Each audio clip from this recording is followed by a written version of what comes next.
Welcome back. Today we're going to talk about closed-end funds. You'll see the abbreviation CEF.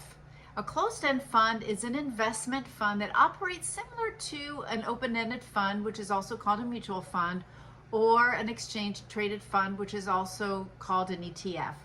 But there's one key difference. The key difference is there's only a finite number of shares that'll be issued. So whereas an ETF or a mutual fund can issue new shares, and oftentimes will, a closed-end fund, it's a fixed number of shares. And they trade on an exchange. And so you will see that the market price often differs from the net asset value.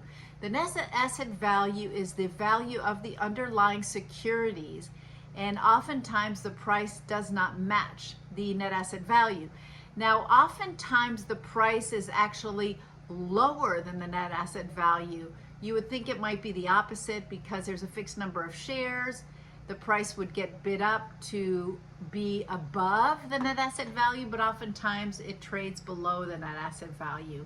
And that's called a discount. And a premium is when it trades, the market price is higher than the net asset value. It trades on an exchange.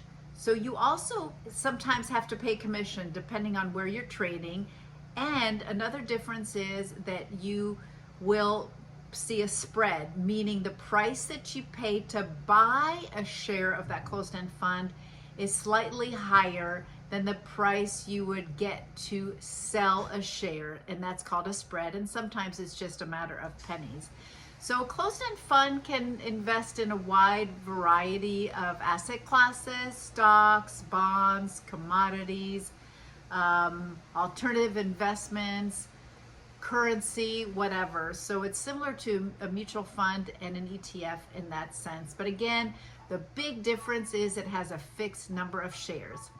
Next, we'll talk about an investment screener that I like that allows you to evaluate closed-end funds.